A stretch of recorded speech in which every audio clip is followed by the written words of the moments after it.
Encounter is brought to you by the Broome County Council of Churches, where we connect compassion with needs as we inspire growth with dignity. You'll find us in special places throughout the community. For those who remain hungry, we provide meals. For those who are challenged, we build wheelchair ramps. We comfort those who are ill, minister to those who are confined, and we remain an advocate for change and understanding on behalf of every element of our community. Connect and inspire. Encounter the Broome County Council of Churches. Hello, I'm Reverend Alicia Dixon-Gerard, one of the co-hosts of the Encounter Show, a show of the Broome County Council of Churches where we talk about faith and family and community and current events and all other sort of good stuff all the time. Today, I'm so glad to have with me two guests. I have Yeager and Conant Smith, both from Metro Interfaith Housing, and we're going to talk about what this wonderful organization does in our community. So welcome, you two. I'm so glad that you were able to make it. Thanks for having us here. I appreciate it. Yes. Thank you. Tell us more about you. So let's start there. Who wants to go first? I can start off. Sure. Okay. So I was raised here in Binghamton. My family, locals from the early 1960s, have raised a family here myself. I became working with Metro Interfaith back in probably about 20 years ago, back in the 90s. Been with the agency for over 20 years, and was recently promoted to the president CEO position here with the company. And we do a lot of great stuff in the community. I know we'll talk more about that, but just love being in Binghamton. I think it's a great area to be in, a great place to raise a family, to be part of the community. It's really quite enjoyable. So thanks for having us here. Yes. Tell us about you, Ann. Yes, thank you very much for having us here. I've lived in Binghamton since '95. My father was born here, so in a way it was kind of like coming home.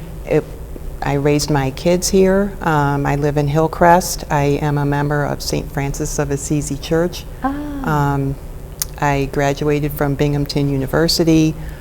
I serve as the president of the board at Metro Interfaith. I also work for Achieve as the CFO. I'm very committed to not-for-profit activities and volunteerism here in Binghamton.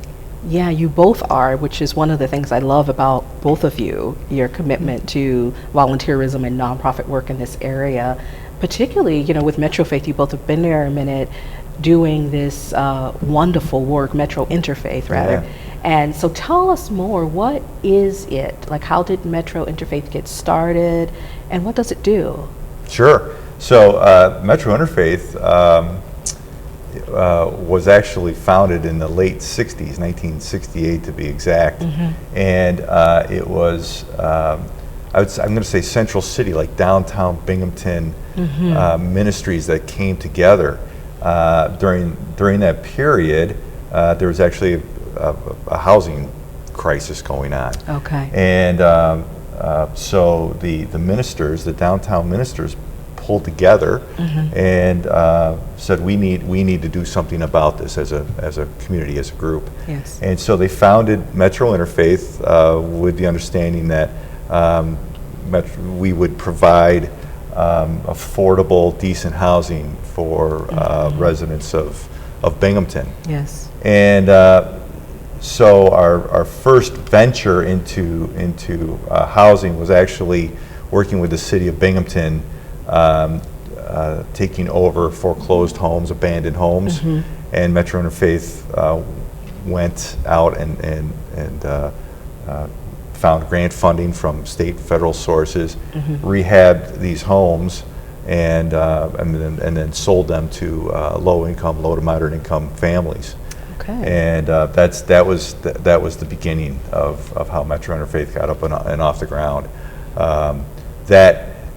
Those first programs, those first efforts led us into rental housing. Yes. For families, low-income seniors, and elderly, disabled, handicapped individuals. Right. And we've moved away from home ownership as far as selling homes to folks, but we certainly have continued our mission of providing safe, decent, affordable housing for folks here within the community with our diversified rental housing throughout Broome County. Yes, yes. And it's so interesting you said that back in 1968, Yep. there was a housing crisis, because we're kind of in one now. Yes. So I don't know, maybe this is every 40, 50 year cycle or something, I don't know. But it's interesting that even now in the community, we are facing this challenge of affordable housing. So what this organization does is so important. And it's unique that intentionally clergy are still included.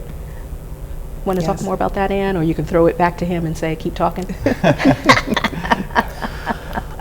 Well, as a member of the board, I think, because of the mission and vision of the organization, it's faith-based, it's always been a very integral and important part of the board to have pastors on the board of different faiths. And we currently have 3 pastors on our board. Yes. Yeah. And which we're very thankful for, and we also have residents of a couple of our housing places, Yeah, facilities. our our buildings. buildings. Yeah. Yes, we have lots of residents, and that's very important. And we also have board members with different areas of expertise, which help the agency in the in planning, legal, HR, financial backgrounds. But I think having the pastors on the board keeps us grounded, keeps us close to our mission and Absolutely. vision, which I think is a very, very important thing. Yes, it's so unique. And I kind of love it, because so often it's kind of like, well, separation of church and state, Right. I mean, not to say that's not important. I don't mean to say that that's not important. And I understand that churches want to be careful of, who their pastors are necessarily mixing up with. You don't want it to be some criminal organization or whatever the case may be. But I do think more clergy would love to be more committed in the community if they had time, and so for churches to kind of understand and give permission, for the particular pastors that are on your board to say, yeah, please make time to do this sort of community-based work and keep an organization grounded, I love that word, and kind of true to its mission, so it doesn't wander off kilter inadvertently. Sometimes that happens with organizations. It can, absolutely, yeah. One of the I guess stages or examples I think that I've seen over the years being with Metro Interfaith is the commitment from the board, which I think is phenomenal. We have members that have been with us for over 20 years. We have members that leave the board but come back.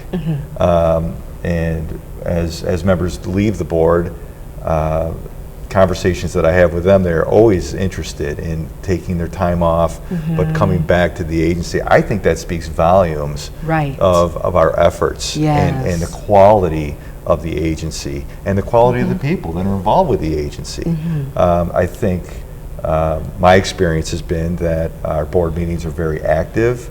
The board members are very engaging, very supportive. And really have a bit of that drive that you would like to see, right? That to help us move in the right direction and keep us on task and on our mission.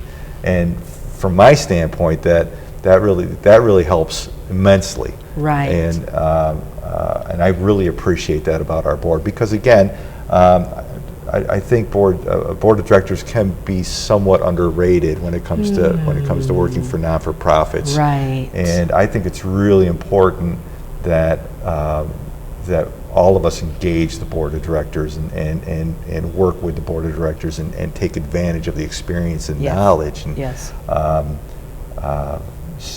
so I think we have a wonderful board, and I'm always excited when we have a new member join.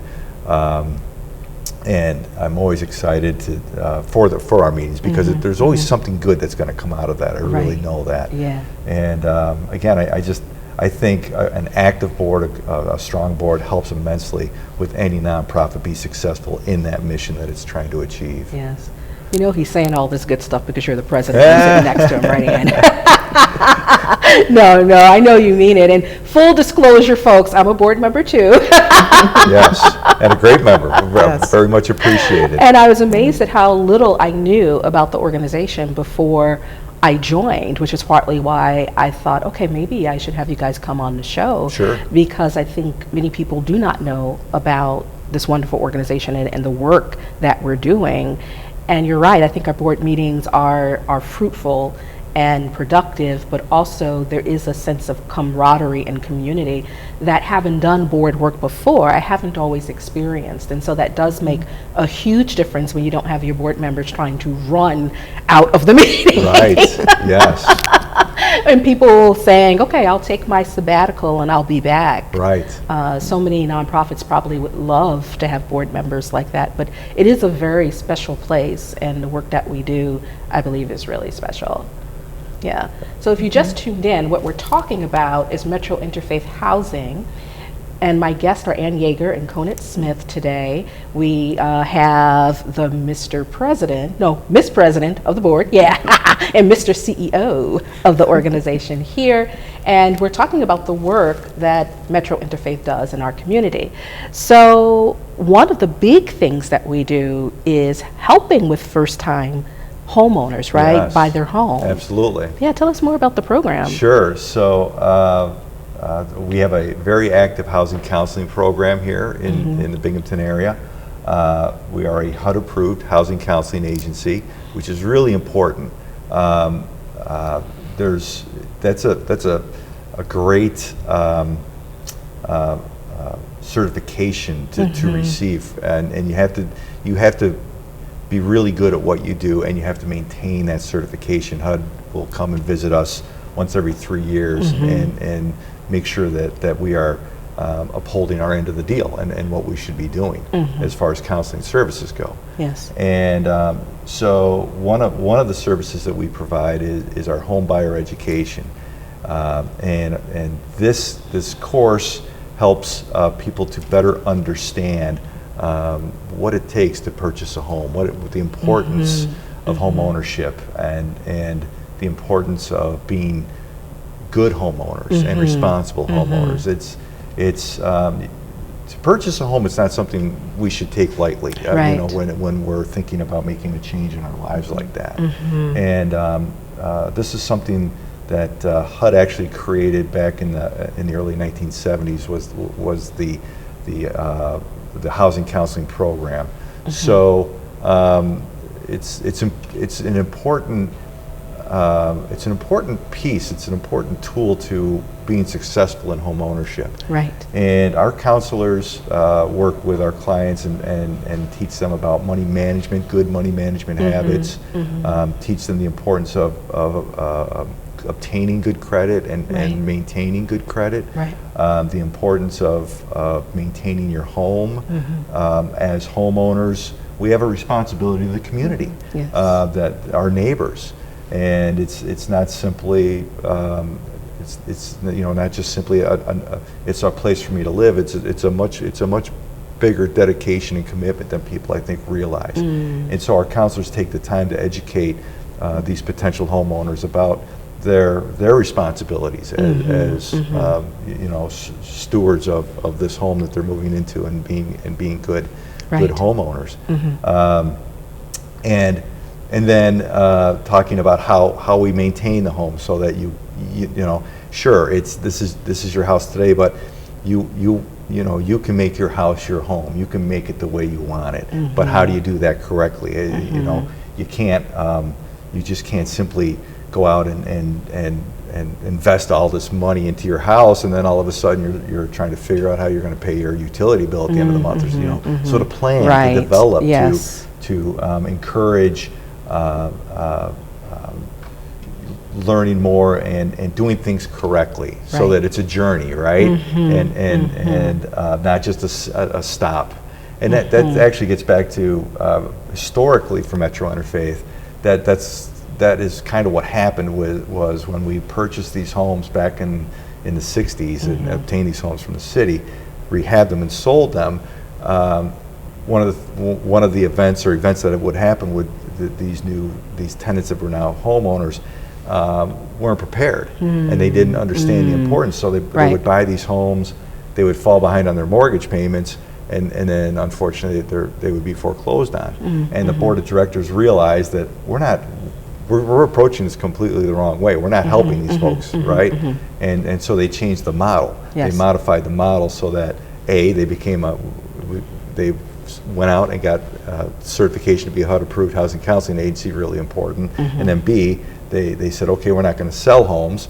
We'll let our housing counselors educate these folks on how to be better homeowners, get them in a position to be a homeowner, and then we're going to get into the rentals aspect of it, the rental side of it. Okay.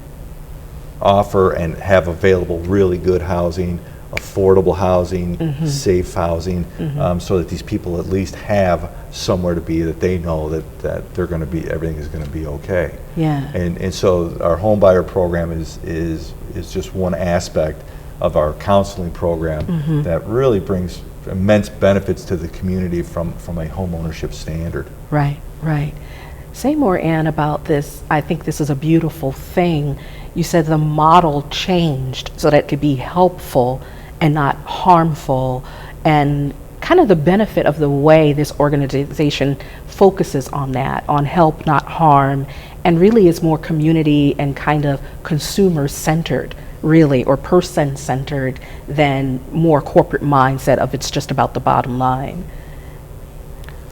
Well, the mission of the agency is really to focus on the needs of the elderly, the middle to lower income residents of Binghamton and Broome County, also individuals who are disabled. So those people who would need a little bit of help to find, because everyone needs a safe and clean place to live and something that they can afford, which seems to be getting more difficult all the time, just everywhere. Right. And I mean, we are blessed, I think, to live in one of the most affordable parts of the state, but even here, it's getting more difficult all the time. Yes. But we are dedicated. Absolutely.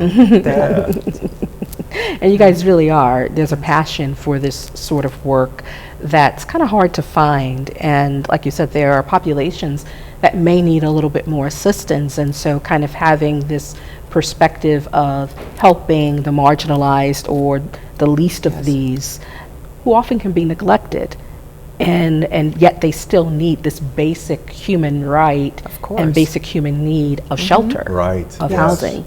Yes, and it's not everyone who has a huge amount of money to put down on a house. Right. Yeah. My husband and I are first-time homeowners, and we did that here. We met here in Binghamton. First married, had a little 2-bedroom apartment that was too small for 2 people. And wind up renting a townhouse. And then when the rent went up at the townhouse, we said, this is a mortgage.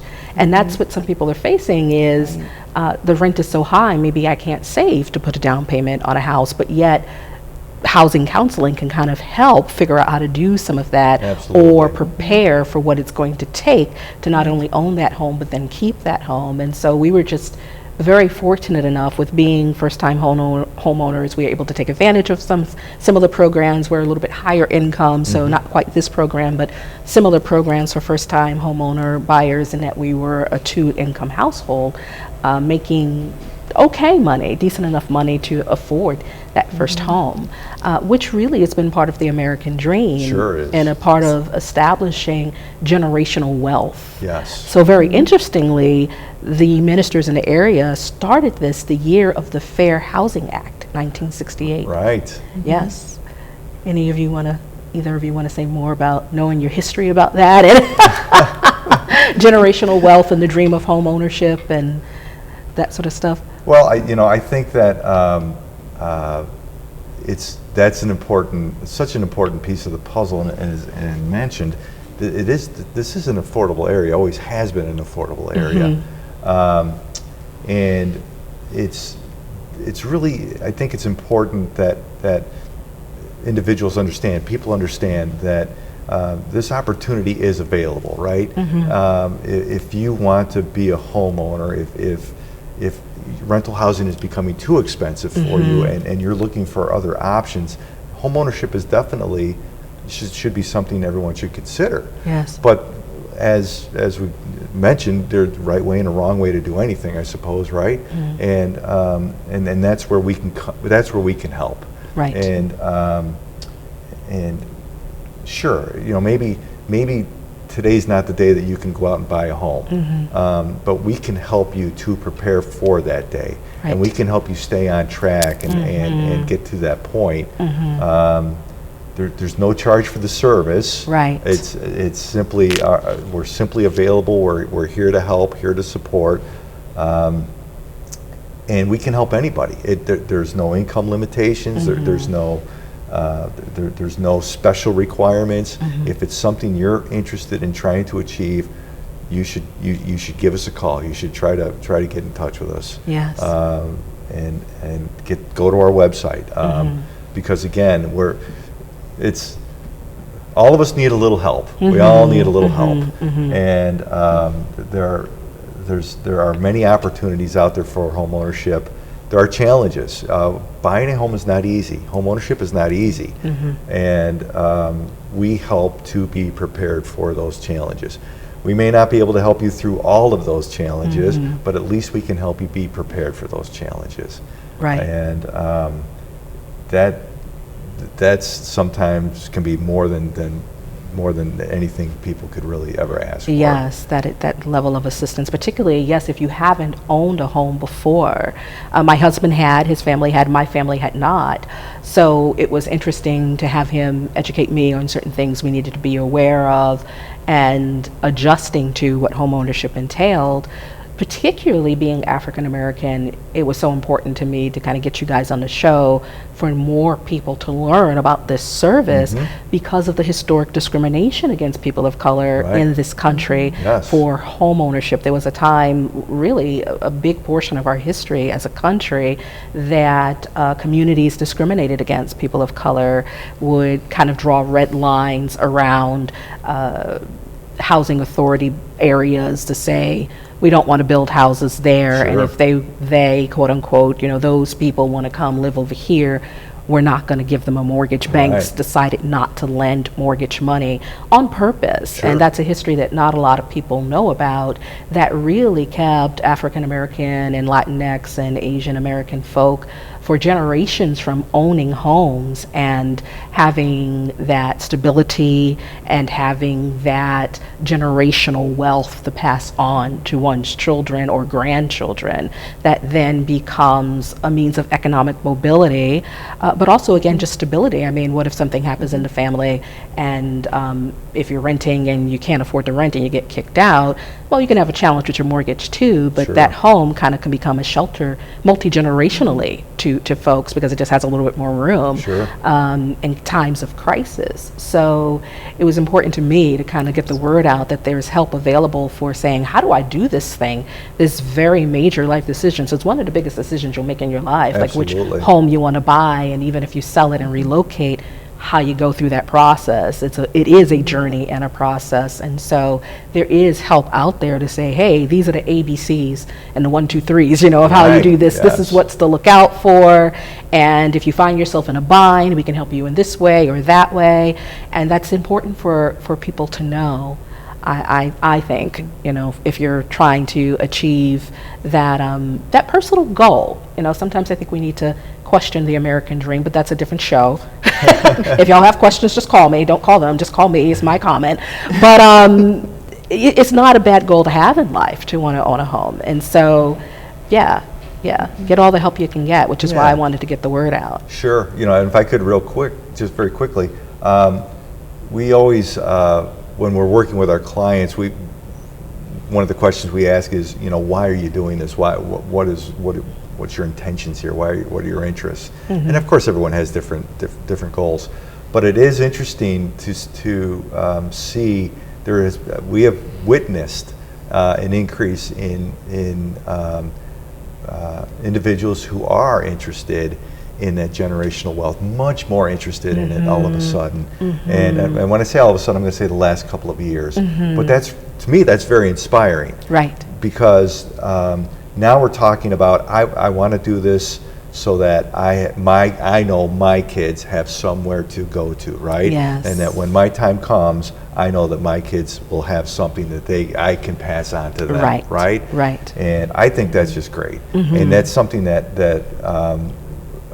I've been working in the housing counseling field for a lot of years, and this is a more recent development within the last several years that I'm starting to hear this. And I think that's great. I really do. That's something that I think